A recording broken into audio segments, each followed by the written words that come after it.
کیا صرف قرضے لیے گئے اور پھر کک بیکس، کمیشن، لوٹ مار، اپنے بینک بیلنس بڑھائے، اپنی جائیدادیں بڑھائیں، بیرونی ممالک میں اپنے اثاثے بنائے، اور صرف پاکستان مسلم لیگ نواز نے نہیں بنائے، آصف علی زرداری نے بھی بنائے، ان کے جو سٹالورٹس ہیں انہوں نے بھی بنائے۔ صرف انہوں نے بھی نہیں بنائے، مدرسوں کی کمائی اس سے، اور پھر پالیٹکس میں آ کے کرپشن کر کے مولانا فضل الرحمان، اتنی کسی بھی مذہبی جماعت نے کرپشن نہیں کی جتنی مولانا فضل الرحمان نے کرپشن کی۔ اس کے بے شمار ثبوت موجود ہیں۔ نیب میں اگر ان کے خلاف شکایات جاتی ہیں، نیب انہیں نوٹس بھیجتا ہے تو وہ آگے آنکھیں نکالتے ہیں، کہتے ہیں کہ ہم پرسنل اپیرنس نہیں دیں گے۔ تو یہ سب کچھ اب نواز شریف، شہباز شریف کے خلاف کرپشن کے چارجز، پاناما کی ڈکلیریشن، اس وقت تو تحریک انصاف کا تو کوئی رول نہیں تھا، اس وقت تو وہ خود سٹنگ گورنمنٹ تھے، ان کا اپنا بنایا ہوا چیف جسٹس تھا، ان کا اپنا لایا ہوا آرمی چیف آف سٹاف تھا، سب کچھ ان کے پاس۔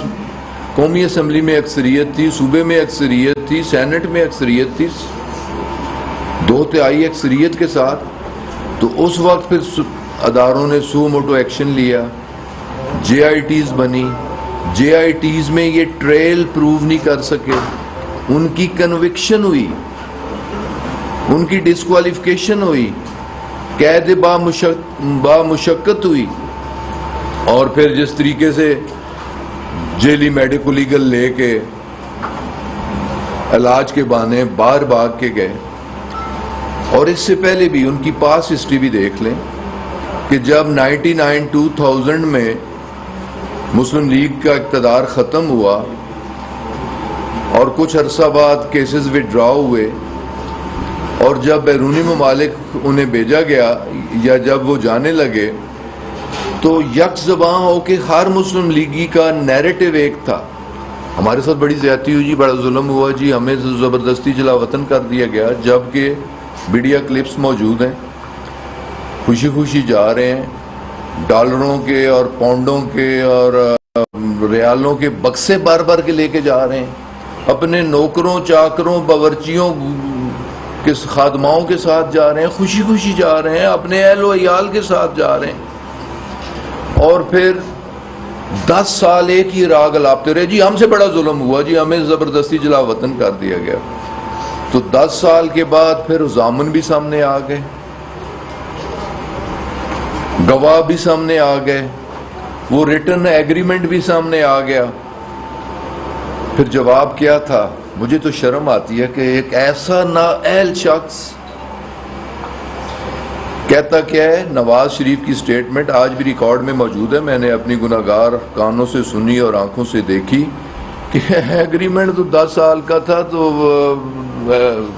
5 سال کا تھا، دستخط 10 سالوں پہ کروا دیے گئے۔ تو اس وقت بھی وہ این آر او لے کے گئے، این آر او لے کے آئے۔ اب وہ این آر او کے لیے سب کچھ، یہ جو کچھ انہوں نے دیکھیں نا ڈے 1 سے، یار خدا کا خوف کہ جس دن پارلیمنٹ میں الیکشن ہوتا ہے، عمران خان صاحب پرائم منسٹر ڈکلیئر ہوتے ہیں نمبر آف ووٹس کے حوالے سے، اور وہ as a leader of the house speech کرنا چاہتے ہیں فرسٹ ڈے، انہیں اسمبلی، یہ ساری چیزیں ریکارڈ میں ہیں۔ اس وقت کیا غلطی تھی عمران خان کی کہ جو ہلڑ بازی، گنڈا گردی، بدماشی اور ہاؤس کے ڈیکورم کا خیال نہیں رکھا گیا کہ ایک نئی گورنمنٹ اور پہلا دن اور پہلی پرائم منسٹر کی سپیچ، تو ڈے 1 سے ان کا پریشر، اسمبلی میں گنڈا گردی، بدماشی، غلیظ زبان، گندی زبان، بجٹ کی کاپیاں پھاڑنی، ہلڑ بازی، پرائم منسٹر کو تھرو آؤٹ ہز ٹینیور انہوں نے تقریر نہیں کرنے دی۔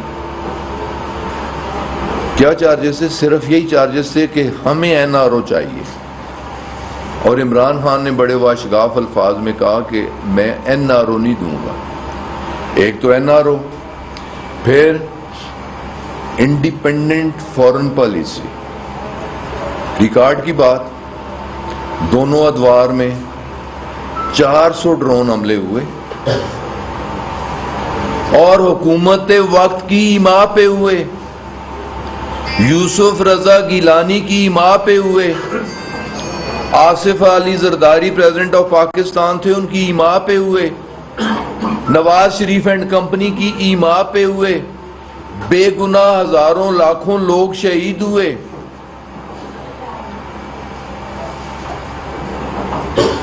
کیا تھا؟ ایک دفعہ بھی روکنے کی کوشش کی گئی؟ ایک دفعہ بھی احتجاج کیا گیا؟ اور در پردہ یہ کہا گیا کہ آپ جو مرضی کریں، ہماری ایک سٹیٹمنٹ آئے گی، اس سے آگے کچھ نہیں ہوگا۔ میں آسان الفاظ آستے کہ کتیاں چوراں نال ملیاں سن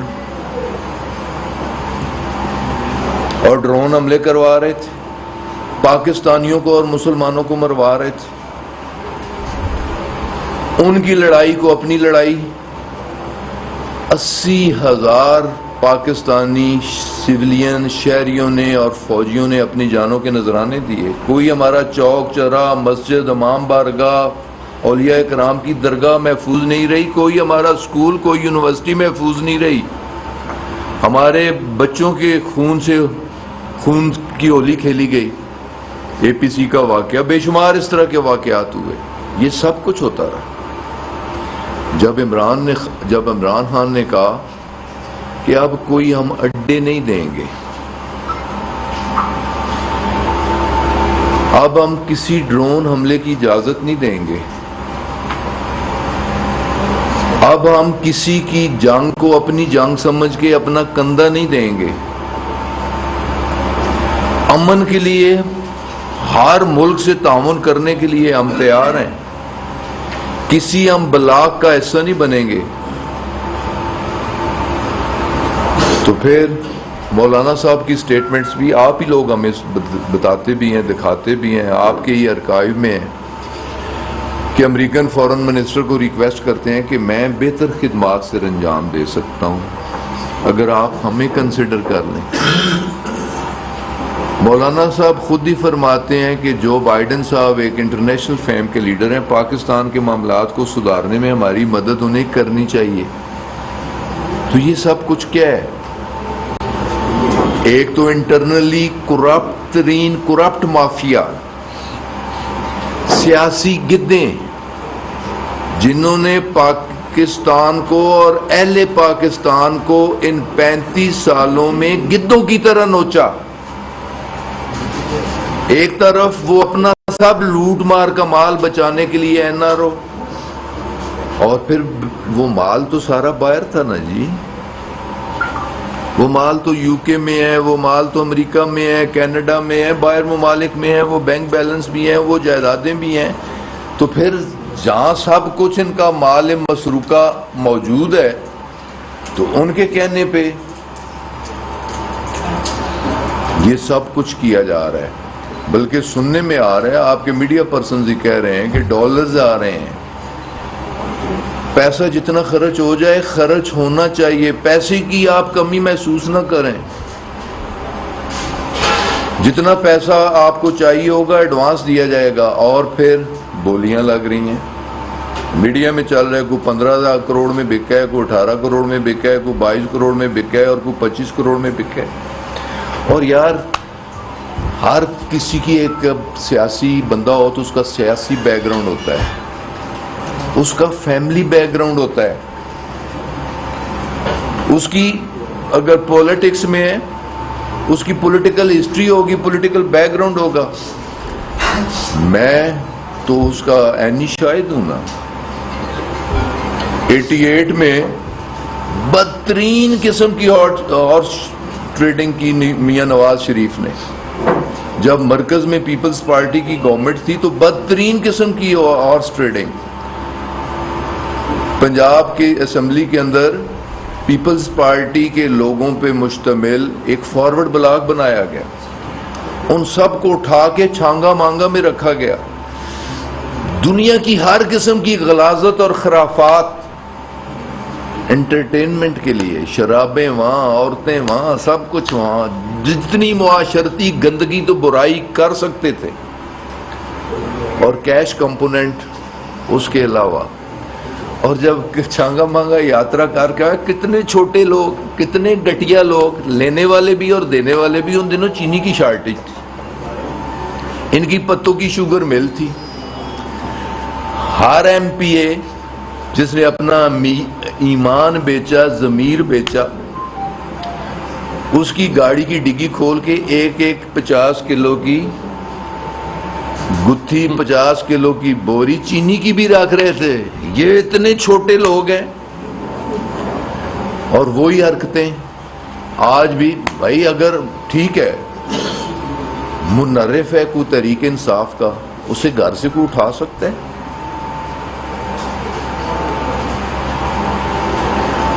اسے زبردستی کو، آفٹر آل وہ ممبر پارلیمنٹ ہے، اسے کو زبردستی کو ووٹ ڈلوا سکتا ہے؟ ایک عام آدمی سے بھی، ایک عام ووٹر سے بھی زبردستی ووٹ کوئی نہیں دلوا سکتا، لے سکتا. تو ایک ممبر پارلیمنٹ، تو انہیں سب کو ہانک کے، ڈانپ کے سندھ ہاؤس میں رکھنا اور ہر طرح کی انٹرٹینمنٹ کرنا. اور پھر ریکارڈ میں موجود ہے کہ جو بکسے بھر کے پیسوں کے سندھ گورنمنٹ سے، جہاں سندھ گورنمنٹ لوٹ مار میں پاکستان میں سب سے آگے ہے، وہاں تو کرپشن کو کرپشن سمجھا ہی نہیں جاتا، برائی کو برائی سمجھا ہی نہیں جاتا. کرپشن تو مادر شیر سمجھ کے کی جاتی ہے، پی جاتی ہے. تو وہاں سے پیسے لا کے لوگوں کے ایمان خرید رہے ہیں، ضمیر خرید رہے ہیں، لوگوں کو انٹرٹین کر رہے ہیں. تو یہ سب کچھ غیر سیاسی بھی ہے، غیر اخلاقی بھی ہے. اب ووٹ ڈالنا ممبر کا رائٹ ہے، فار اینڈ اگینسٹ. اگر وہ ووٹ ڈالتا ہے تو 163A، اب اس کی انٹرپریٹیشن کے لیے 2 رائے آ رہی ہیں کہ جب انٹینٹ شو کرے تب بھی ڈسکوالیفیکیشن ہو سکتی ہے. ایک رائے ہے کہ انٹینٹ شو کرے تو تب بھی ڈسکوالیفیکیشن ہو سکتی ہے، اور ایک جب ایکشن کرے، اپنا ووٹ ایکسرسائز کرے تو تب ہو سکتی ہے. یہ 2 رائے آ رہی ہیں. اس کے لیے ایک ریفرنس، لیگل ایکسپرٹس ہمارے بیٹھے ہیں، اس پہ ایک ریفرنس تیار ہو رہا ہے سپریم کورٹ کو انٹرپریٹیشن کے لیے، کہ سپریم کورٹ فائنلی ہر قانون کی انٹرپریٹیشن کر سکتی ہے. تو وہ عدالت کا دروازہ بھی ہم اس حوالے سے کھٹکھٹا رہے ہیں. ہم ایسا کوئی غیر قانونی اور غیر جمہوری قدم نہیں اٹھائیں گے. ہاں، جو غیر قانونی، غیر جمہوری، غیر آئینی اور غیر اخلاقی اقدام کریں گے، ان کے خلاف اقدامات ضرور ہوں گے. تو یہ مجھے کہنا تھا. لیکن ایک بات آخر میں وائنڈ اپ کرنے سے، میں بحیثیت ایک مسلمان، بحیثیت ایک پاکستانی، بحیثیت ایک سیاسی کارکن، میں بڑے واشگاف الفاظ میں کہہ رہا ہوں، اور میں تمام مسلم لیگیوں کو چیلنج کر کے کہہ رہا ہوں کہ آج کی سیاست میں یہ جتنی گندگی ہے، آج کے اس معاشرے میں جتنی قسم کی برائیاں ہیں، رشوت سرکاری سطح پہ بھی موجود ہے، کمیشن موجود ہے، کرپشن موجود ہے، ہر برائی کے پیچھے اس کا محرک کون ہوگا؟ میاں محمد نواز شریف اور اس کی مسلم لیگ نواز. آج ہر قسم کی برائی، میں تو کہتا ہوں کہ سب سے بڑا ڈسٹ بن، ہر قسم کی گندگی، آج پاکستان کا سب سے بڑا ڈسٹ بن جو ہے وہ پاکستان مسلم لیگ نواز ہے. اور پھر کمی زرداری صاحب نے بھی نہیں چھوڑی. پیپلز پارٹی ایسی نہیں تھی. پیپلز پارٹی، جو لوگ میری عمر کے تو آپ میں سے کم ہوں گے، پنڈی سے 70 میں ہمارے حلقے سے، جس حلقے سے میں نے ہوں، ملک جعفر ایڈوکیٹ ہوا کرتے تھے پیپلز پارٹی. بائی پروفیشن وہ لائر تھے. مرتے دم تک ان کی گزر و بسر اپنی پریکٹس سے ہوتی تھی. لین 4 کے 3 بیڈ روم کے کرائے کے گھر میں رہتے تھے. وہ بھٹو کی کیبنٹ میں تھے، بھٹو کی پارلیمنٹ میں تھے. اسی طرح ڈاکٹر عبد الخالق تھے،